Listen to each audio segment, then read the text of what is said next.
Oke, salam dan salam sejahtera. Dan saya rasa kawan-kawan yang bersama dengan saya ini ada menonton sidang parlimen yang berlangsung secara live hari ini. Dan saya juga akan memaparkan sedikit daripada video yang melibatkan kepimpinan Perikatan Nasional yang memberi soalan kepada Datuk Seri Anwar Ibrahim, terutamanya Datuk Seri Taifuddin yang daripada PAS yang cuba untuk memberi 4 soalan dan akhirnya dijawab dengan begitu baik oleh Datuk Seri Anwar Ibrahim, yang mana mereka sengaja memainkan isu keselamatan negara seolah-olah kerajaan yang ada hari ini tidak mengambil berat, seolah-olah hanya Datuk Seri Anwar Ibrahim itu cuba untuk menjual negara. Dan akhirnya apabila Datuk Seri Anwar Ibrahim mengatakan bahawa Taifuddin seorang peguam, tetapi seolah-olah berbincang isu keselamatan negara seperti ketua kampung, dan ketua kampung lebih baik daripada Taifuddin ni. Jadi isu dia yang dimainkan yang mana mencerminkan bahawa inilah dia geng-geng Perikatan Nasional ni. Apabila mereka membuat ceramah-ceramah, mereka mengatakan bahawa Datuk Seri Anwar Ibrahim seperti ini, isu keselamatan seperti ini, isu derita rakyat seperti ini, tetapi hakikatnya adalah pembohongan mereka. Jadi di sini kita lihat videonya dulu. Saya nak tanya kepada Menteri. Oleh kerana Perdana Menteri, saya ada 4 soalan saja. 4 saja.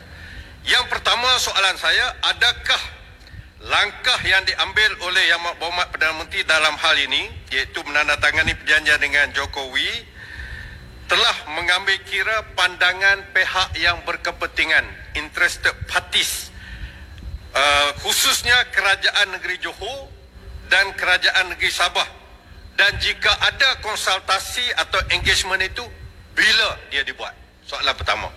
Soalan yang kedua, sekiranya kerajaan tidak mahu lagi menggunakan pakai nasihat pakar-pakar maritim yang saya sebutkan tadi, saya mahu tahu, adakah sekarang ini kerajaan mempunyai penasihat baru di dalam aspek maritim yang dirundungi oleh pihak kerajaan? Jika ada, sila nyatakan siapa penasihat baru ini. Yang ketiga, dalam membuat keputusan menandatangani perjanjian berkaitan dengan Indonesia, adakah kerajaan mengambil kira asas garisan sempadan antarabangsa seperti yang ditetapkan oleh Konvensyen Antarabangsa Undang-Undang Laut seperti yang disebut oleh Yang Muhammad tadi, tapi khususnya Fasal 121, yang mana kita yakin kita Malaysia mempunyai merit dalam tuntutan ini. Tak perlu bincang, tak perlu kompromi. Kita ada merit sebagaimana keputusan ICJ dalam kes Pulau Sipadan dan Pulau Legitan. Dan yang keempat, ini juga penting Yang Berhormat, apakah sikap kerajaan Malaysia terhadap tindakan negara Singapura yang telah menyatakan persetujuan dengan Indonesia mengenai sempadan maritim dalam kawasan yang mana Malaysia juga mempunyai tuntutan dalam kawasan yang sama, iaitu dalam kawasan 3 batu nautika daripada pantai Johor. Itu 4 soalan saya. Terima kasih Tuan Yang Ketua. Terima kasih Tuan Baru. Jadi kita dengar pula jawapan daripada Datuk Seri Anwar Ibrahim berkenaan dengan 4 soalan yang diberikan oleh pemimpin PAS ini.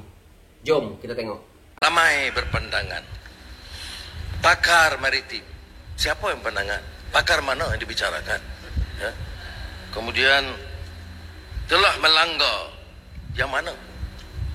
Peraturan mana? Peruntukan mana? Dia peguam. Bincang samar-samar begini tak payah peguam. Ketua kampung pun boleh. Peguam ini harus spesifik. Ya, marah apa? Jawablah. Nombor 1. Apakah pandangan pihak berkepentingan? Johor. Johor, Tuanku Sultan telah dimaklum bahawa ini sempadan ini 3 batu nautical miles, 3 batu nautika daripada kawasan. Ini jauh, tidak termasuk perbatasan Johor. 1. Sabah. Sabah tidak dimeterai dalam hal ini. Ketua Menteri Sabah dimaklum bahawa memuktamadkan Pulau Sebatik dan kawasan yang melibatkan Tawau dan Sabah itu ditangguh sehingga ada persetujuan baru kerana kita belum bersetuju. Saya ada cakap tadi, dengarlah. Soalan kedua, pakar maritime. Pakar maritime mana? Saya dah sebut nama-nama. Kementerian Luar, Jabatan Maritim, MKN, Peguam Negara, Jabatan Ukur dan Pemetaan, Hidrografi Malaysia. Menteri Luar dan Kementerian Luar yang menjalankan banyakkan tugas itu. Tapi sebelum saya meterai, perjumpaan akhir saya masih berdepan dengan mereka. Jadi pakar-pakar ini mengesahkan ada pakar baru yang Kota Baru nak sebut, carilah. Sebut pada saya nama siapa. Ini pakai sembrono aja. Baik, dan semua mengikut peraturan asal sempadan one to one. Tidak ada perlanggaran langsung. Yang dipersetujui adalah yang dipersetujui oleh semua pakar-pakar kita. Ya. Yang tidak dipersetujui, yang kita agak ambil berat sikit tentang kawasan perairan Tanjung Pelepas, tidak terlibat.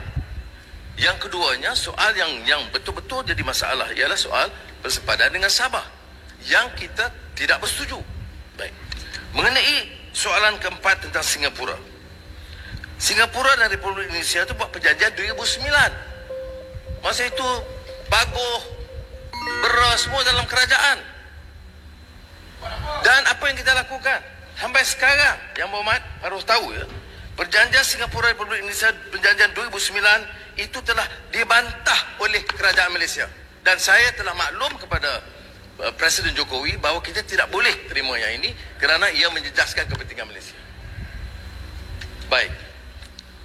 Jadi, penjelasan saya, empat soalan ini, itu hanya digunakan sebagai ruang politik murahan.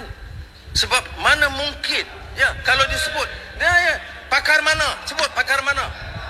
Perjanjian mana yang dilanggar, peruntukan mana yang dilanggar. Kawasan mana yang diserah pada Indonesia yang mengabaikan kepentingan kita. Yang saya sebut tadi, yang kita kira betul-betul kawasan pelabuhan Tanjung Pelepas, yang sebenarnya keluar daripada perbatasan negeri Johor, dan kemudian Sabah yang tak dapat kita persetujui. Walaupun saya dah minta pegawai cari jalan runding supaya ada win-win situation. Ya, saudara sebut tentang simpanan ligitan. Simpanan ligitan itu tengok rekod.